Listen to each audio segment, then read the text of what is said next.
Assalamualaikum warahmatullahi wabarakatuh. Allahu Akbar, Allahu Akbar, Allahu Akbar, Allahu Akbar, Allahu Akbar, Allahu Akbar, Allahu Akbar kabira walhamdulillahi katsira wa subhanallahi bukratan wa ashira. La ilaha illallah wahdahu la syarika lah, lahul mulku wa lahul hamdu wa huwa ala kulli syai'in qadir. Ashhadu an la ilaha illallah wahdahu la syarika lah wa ashhadu anna Muhammadan abduhu wa rasuluh. Allahumma salli wa sallim wa barik ala Muhammad wa ala alihi wa sahbihi ajma'in, amma ba'd. Ayuhal hadirun, ittaqullaha haqqa tuqatih wa la tamutunna illa wa antum muslimun. Wa qala Allah ta'ala fil Qur'anil Karim, a'udzu billahi minasy syaithanir rajim. Qad aflaha man tazakka wa dzakara isma rabbih fasalla. Al-ayah. A'udzu billahi minasy syaithanir rajim. Qad aflaha man zakkaha wa qad khaba man dassaha. Al-ayah. Tiada Tuhan selain Allah yang maha gagah, yang pasti sedang menyaksikan dan memperhatikan pertemuan ini. Semoga siapapun yang ditakdirkan Allah hadir pada saat ini, sebanyak apapun dosa-dosanya diampuni habis, sekotor apapun aib-aibnya dikikis habis. Dan semoga siapapun yang hadir saat ini digolongkan menjadi orang-orang yang diberi karunia sisa umur yang indah, sisa umur yang penuh makna, dan sisa umur yang penuh manfaat bagi agama dan bagi umat manusia. Amin ya Allah ya Rabbal Alamin. Hadirin wa hadirat rahimakumullah. Setiap manusia sangat rindu, sangat menyukai, sangat menghormati yang bernama keindahan. Orang sangat menyukai keindahan. Orang sangat menganggap keindahan adalah pangkal daripada puji dan harga. Sehingga tidak usah heran kita saksikan begitu banyak orang memburu keindahan. Ada orang yang berani pergi berpuluh bahkan beratus kilometer semata-mata untuk mencari suasana pemandangan yang indah. Banyak orang berani letih setiap hari, dia berlatih setiap saat saking ingin memiliki tubuh yang indah.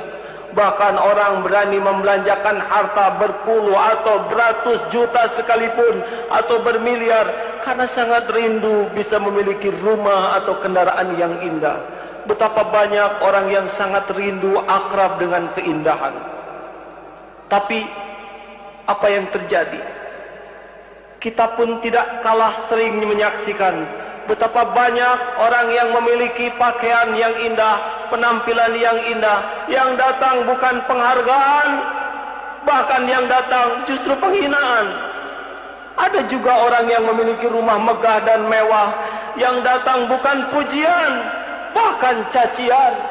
Mengapa yang tadinya keindahan disangka akan mengangkat derajat, tapi tidak jarang keindahan, kemegahan, kemewahan yang dimiliki malah membuat orang mencaci, bahkan memaki. Hadirin, sebab sebagian besar orang terpesona hanya kepada keindahan lahir belaka. Sesungguhnya ada suatu keindahan yang kalau kita miliki, sesederhana apapun harta kita, serendah apapun kedudukan kita, niscaya kita akan menjadi orang yang benar-benar bermutu, berharga, terpuji. Orang banyak mengurus keindahan lahir, padahal kunci sesungguhnya adalah kalau orang pandai memperhatikan, kalau orang pandai merawat kecantikan dan keindahan batin kita ini. Inilah pangkal kemuliaan yang sebenarnya. Rasulullah sallallahu alaihi wasallam pakaiannya tidak bertabur bintang, tidak bertabur tanda jasa dan pangkat, tapi demi Allah sampai saat ini tidak kurang kemuliaannya. Rasulullah tidak menggunakan singgasana dari emas yang hebat, tidak memiliki rumah yang megah dan indah, tapi tidak kurang sampai saat ini kemuliaannya, tidak kurang kemuliaannya, tidak kurang penghargaan terhadap beliau. Subhanallah, apakah rahasianya? Karena Rasulullah SAW adalah orang yang sangat menjaga mutu keindahan dan kesucian kalbunya. Hadirin, beliau bersabda, "Ala inna fil jasad mudghah." Ketahuilah dalam jasad manusia ini ada segumpal daging. Idza saluhal jasadu kulluhu. Jikalau segumpal daging itu bagus, indah, maka sekujur tubuh akan indah. Fa idza fasadat, tapi kalau segumpal daging itu busuk, jelek, bejat, fasadal jasadu kulluhu, maka akan buruk, jelek pula sekujur tubuhnya. Boleh pakai apapun yang indah, tapi kalau tidak memiliki batin yang indah, demi Allah tidak akan ada keindahan sebenarnya. Maaf, jangan terpedaya oleh keindahan dunia. Lihat wanita-wanita malang yang tidak mengenal moral. Begitu banyak wanita-wanita jalang yang tidak mengenal harga diri. Dia pun tidak kurang indah penampilannya, tidak kurang molek wajah dan sikapnya. Tapi kita lihat juga banyak orang-orang yang oleh Allah dilihat saking bezatnya, durjananya, mereka pun tetap diberi dunia yang indah dan melimpah. Dunia kemewahan adalah bukan tanda kemuliaan yang sebenarnya, karena ternyata orang-orang yang rusak, orang-orang yang durjana pun diberi dunia yang indah dan melimpah bagi mereka.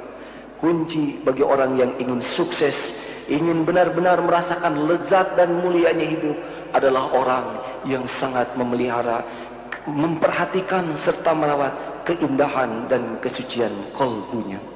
Allahu Akbar, Allahu Akbar, Allahu Akbar. Hadirin, hadirat, Imam Ghazali menggolongkan hati ini menjadi 3 kelompok. Silakan pilih. 1.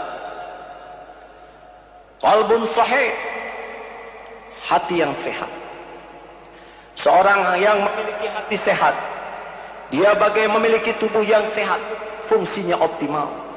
Dia bisa bergerak dengan apa yang dikehendaki. Demikian pula hati yang sehat.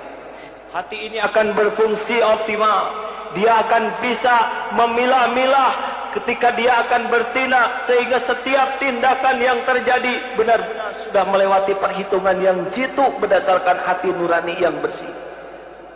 Orang yang paling untung dari hati yang sehat adalah orang yang dapat mengenal Allah dengan baik. Semakin cemerlang hati ini, dia akan kenal siapa Allah Azza wa Jalla, penguasa jagat ini. Maka dia akan memiliki mutu pribadi yang begitu hebat, begitu mempesona. Ketika dia mendapatkan sesuatu, dia tidak akan pernah menjadi ujub, takabur, bahkan dia menjadi orang yang bisa tersungkur sujud. Makin tinggi pangkat, makin rendah hati, makin melimpah harta, makin dermawan, karena dia sadar semua yang ada adalah titipan Allah semata. Tidak kita nafkahkan, pasti Allah akan mengambilnya kalau dia kehendaki. Semakin bersih hati, hidupnya selalu diselimuti dengan syukur. Diberi sedikit apa saja, lidahnya tidak habis-habis meyakini bahwa semua ini adalah titipan Allah semata. Sehingga jauh-jauh dari ujub, jauh dari takabur, walaupun ada tidak membuat dia sombong. Suatu saat Allah akan menimpakan kepada kita ujian dan bala. Bagi orang yang hatinya bersih, tidak kalah nikmatnya. Ujian, persoalan yang menimpa benar-benar membuat beliau semakin merasa indah dalam hidup ini. Karena orang yang mengenal Allah dengan baik, dengan hati yang bersih, yakin bahwa ujian adalah salah satu perangkat kasih sayang Allah yang membuat kita semakin bermutu. Dengan persoalan kita semakin bertambah ilmu, dengan persoalan kita tambah ganjaran, dengan persoalan kita tambah naik terus. Sehingga tidak pernah resah, tidak pernah kecewa, tidak pernah keluh kesah, karena dia sadar persoalan itulah yang menjadi bagian yang harus dinikmati dalam hidup ini. Maka tidak usah heran orang yang hatinya bersih, ditimpa apapun dalam hidup ini, dia bagai air di relung lautan yang dalam, tidak pernah berguncang-guncang walaupun ombak badai saling menerjang.